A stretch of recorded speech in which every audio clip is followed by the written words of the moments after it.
네, 안녕하세요. 꿈보다 걱정이 많은 당신을 위한 하나의 솔루션. 한국어 교사로의 진로 탐색을 소개해드릴 영어교육과 사공범입니다. 여러분, 한국어 교사, 한국어 교원에 대해서 들어보셨나요? 한국어 교사는 현 21세기 높은 기술의 발전과 글로벌 시대로서 전 지구촌 사람들이 이젠 서로의 문화를 공유하는 이런 수준까지 다다르게 되었는데, 그 속에서 우리 이제 K-팝, K-뷰티, 한식 등이 식지 않은 한류 열풍을 이끌어가면서 이제는 전 세계에서 최고 수준의 문화 강대국으로 성장하고 있는 실정입니다. 그에 따라서 이제 전 세계 사람들이 한국어와 한국 문화를 배우기 위해 열성인데요. 그뿐만 아니라 이제 국내에서도 다문화 가정이 증가하면서 이러한 필요와 기후에 따라서 한국어 학습자가 급증하고 있는 추세입니다. 세종학당을 기준으로 말씀드리겠습니다. 세종학당은 전 세계에 분포하고 있는 한국어 교육기관으로서 이 세종학당은 2007년에 740명의 수강생을 보유하고 있었는데 2018년 기준에는 5만여 명으로 급증했다고 합니다. 여러분, 한국어 학습자가 이렇게 급증을 하게 되면 그에 따라서 한국어를 가르치는 선생님 또한 급증해야겠죠. 그래서 이에 따라서 한국어 교사 채용도 급증하고 있는 실정입니다. 실제로 취업난인 지금과 같은 시대에 이러한 한국어 교사는 굉장히 각광받는 직업으로 떠오르고 있습니다. 그렇다면 한국어 교사는 대체 무엇을 하는 사람일까요? 한국어 교사는 한국어를 모국어로 사용하지 않는 외국인이나 재외동포를 대상으로 한국어를 가르치는 사람을 일컫습니다. 흔히들 국어교사와 역할을 혼동하시는 분들이 계신데 국어교사는 국내에서 저와 여러분들과 같은 모국어가 한국어인 사람들에게 그야말로 국어를 가르치는 것이 국어교사라면 한국어 교사 같은 경우에는 모국어가 한국어가 아닌 사람, 외국인들을 대상으로 외국어로서의 한국어를 교수하는 것이 바로 한국어 교사의 역할입니다. 이러한 한국어 교사는 어떻게 될 수 있을까요? 네, 한국어 교사는 한국어 교원 자격증 취득이 필수입니다. 그래서 3급부터 시작을 하게 되는데요.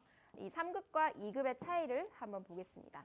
3급 같은 경우에는 비학위, 양성 과정으로서 국립국어원에서 인정받은 교육원에서 양성과정 120시간을 이수한 후에 검정시험, 한국어 교육능력 검정시험을 통과하게 되면 취득하실 수 있습니다. 즉, 학사 학위가 없어도 시험으로 취득이 가능하다는 건데요. 그래서 이 제일 낮은 3급부터 한국어 교사로 근무 자격이 부여되게 됩니다. 그렇다면 2급은 어떨까요? 2급은 학위 과정으로서 외국어로서의 한국어학 학사 학위를 이수한 후에 취득이 가능한데 이것은 당연히 대학이나 또는 학점은행제에서 이 학위 과정을 밟을 수 있겠죠. 또는 시험을 쳐서 3급을 먼저 취득한 후에 이 실무 경력이 5년 동안 2,000시간 이상 쌓이게 되면 2급이 발급됩니다. 그렇다면 1급은 어떻게 딸 수 있느냐? 1급은 따로 취득은 할 수 없지만 따로 1급을 바로 얻을 수는 없지만 3급이 2급이 되었던 것처럼 2급 자격증을 소지하신 후에 실무 경력 5년 그리고 2,000시간을 쌓이게 되면 자동으로 이제 승급이 되는 것이죠. 그래서 본인이 빠르게 시험을 통해서 자격증을 얻고 싶다 혹은 학위 과정으로서 2급을 따고 싶다는 본인의 여건에 따라서 선택하시면 되는 부분인 거죠. 자, 그렇다면 이 한국어 교사가 되고 나서 향후 진로는 어떻게 될까요? 자, 먼저 한국어 교사는 해외 취업이라는 굉장한 커다란 장점을 가지고 있기 때문에 본인이 국내에서 활동을 하고 싶으신지 혹은 해외에서 활동을 하고 싶으신지를 먼저 결정하셔야겠죠. 그 활동 범위는 조금 다른데 일단 국내부터 알아보겠습니다. 국내에서는 대학교 및 대학 부설기관 그리고 어학당, 평생교육원 같은 이제 대학교 내에서 또 근무를 하실 수 있고 또 이제 다문화 가정이 급증하고 있는 추세이기 때문에 결혼 이주 여성이나 아니면 중도 입국 자녀 등을 대상으로 다문화 가족 지원센터 및 문화원에서 이제 활동을 하실 수도 있습니다. 그 밖에도 뭐 이민자 통합센터, 외국인 근로자 지원센터, 그리고 사회통합 프로그램 운영기관 또는 사설 학원 등에서도 다양하게 활동하실 수 있습니다.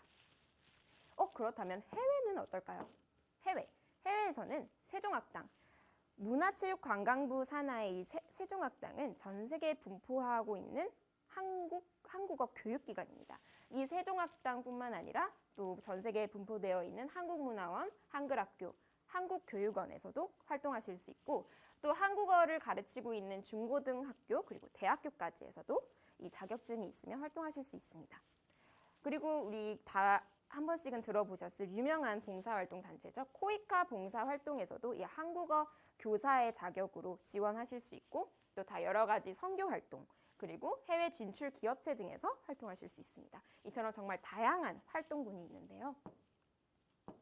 자, 실제 지금 현재 한국어 교육기관의 현황을 한번 보겠습니다. 얼마나 전 세계에 다양하게 분포되어 있는지 보면 먼저 세종학당은 16년도 기준 57개국에 134개원이 존재하고 있고요. 한글학교 같은 경우에는 117개국에 무려 1875개원이 존재한다고 합니다. 그리고 한국교육원은 17개국에 39개원, 그리고 정규학교인 이 한국학교는 15개국에 32개소가 설치되어 있다고 합니다. 그리고 해마다 점점 늘어나고 있기 때문에 우리 한국어 교사의 전망이 밝다고 할 수 있습니다. 그렇다면 이제 제가 개인적으로 한국어 교사를 꿈꾸게 된 이유를 한번 설명해 보고자 하는데요. 저는 대학교 3학년 때 여러 가지 현실의 벽에 부딪히면서 뭔가 제가 꾸역꾸역 붙잡고 있던 꿈들이 막연해지는 것 같은 느낌을 들었어요. 그러면서 이제 방황을 하게 되면서 학과 전공 공부에도 좀 집중을 하지 못하고 그랬던 시기가 있었는데 소위 대산병이라고 할까요? 그런 시기가 있었어요.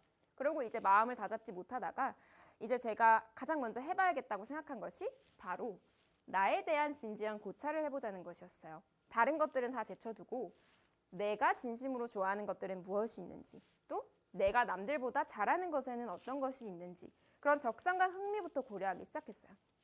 찬찬히 생각을 하면서 천천히 리스트를 쫙 써내려가다 보니까 거기에서 이제 또 고려하지 않을 수 없는 그런 현실적인 여건들, 복지나 월급 같은 것들, 그리고 또 현재 전공이 영어 교육학이라는 그 현재 전공과의 연계성을 고려하면서 하나씩 이렇게 지워나가다 보니까 는 하고 딱 남는 게 저에게는 한국어 교사였어요. 그렇게 이제 운명적으로 그 꿈이 다시 생기고 나서부터는 제가 굉장히 긍정적으로 성격이 변해가는 게 느껴지더라고요. 그래서 원래 저는 사실 허당기도 많고 좀 수동적이고 게을렀었다면 제가 꿈이 생기고 나니까 그 꿈에 대한 책임감이어서인지 굉장히 자기주도적으로 변하고 또 꼼꼼하고 열정적인 사람이 되어가는 걸 느꼈습니다. 그렇게 이제 여차저차 우여곡절 끝에 한국어 문학과 복수 전공을 시작하게 됩니다. 그래서 그때부터 1년간 꿈을 위해서 지금까지 정말 치열한 시간들을 보냈던 것 같은데 여기서 제가 드리고 싶은 꿀팁들이 몇 가지 있습니다. 먼저 첫 번째는 이러한 대산병, 이렇게 꿈을 잃고 방황하는 것 같은 이런 경험은 청춘이라면 정말 한 번쯤 다 해보셨어요. 흔한 경험이잖아요. 이때 물론 힘드시겠지만 너무 방황하지 마시고 나에 대해서 다시 한번 생각해보라는 것을 추천드리고 싶어요. 다른 거 다 제쳐놓고 내가 뭘 좋아하는지, 뭘 잘하는지 처음부터 차근차근 생각하다 보면 저 같은 경우엔 정답을 찾게 되더라고요. 또 두 번째 팁은 참 꿈을 이제 바꾸고 치열하게 살다 보니까 주위에서도 참 다양한 반응들을 볼 수 있었어요. 물론 대부분은 뭐 멋있다, 응원한다, 어떻게 그런 생각을 했니, 잘했어, 뭐 이런 반응이 대부분이었지만 또 한편으로는 왜 그렇게 사서 고생을 해? 왜 이렇게 불모지를 개척하려고 하니? 뭐 왜 이렇게 힘든 길을 가려고 해? 뭐 이런 반응들도 있었거든요. 근데 그럴 때마다 살짝씩 흔들리는 저를 보면서 제가 깨달은 거는 일희일비 하지 말자는 것이었습니다. 일희일비 하지 말고 내가 선택하고 내가 결정한 길을 정말 나만 믿고 가자. 내 자신을 가장 믿고 가자는 것을 깨닫게 되었어요. 그래서 저는 현재도 지금까지도 저는 저를 가장 믿고 저를 가장 응원하고 있습니다. 여러분도 꼭 그러시길 바랍니다. 네. 자, 이제 덧붙여서 한국어 교사를 이제 준비하는 과정에서 정말 유익한 프로그램인 이 국립국어원 주최로 한국어 예비교원 국외실습 프로그램을 소개해 드리려고 해요. 이 프로그램은 쉽게 말해서 한국어 교사로서 나가는 교생 실습이라고 보시면 돼요. 그래서 국외에서 이제 실습이 진행되는데요. 사업을 소개해 드리자면 한국어 예비교원들이 국외 한국어 교육 현장 경험을 통한 초기 경력 축적 기회를 제공합니다. 또 한국어 예비교원들의 교육 역량을 강화시킨다는 목적을 가지고 있는 프로그램입니다. 그래서 보시면 러시아, 일본, 그리고 카자흐스탄, 우즈베키스탄, 그리고 키르기스탄과 같은 중앙아시아와 동아시아 지역에 한 달간 실습이 이제 이루어지는데 그 지역의 여러 가지 한글 학교나 정규학교 등의 여러 가지 교육기관에서 이제 실습이 이루어지고요. 지원 사항으로는 왕복 항공권, 숙식비, 여행자 보험, 교통비, 연수비 등이 이제 지원이 됩니다. 한국어 교사를 이제 꿈꾸시는 분이라면 정말 경험해 보면 너무너무 좋을 그런 기회인데요.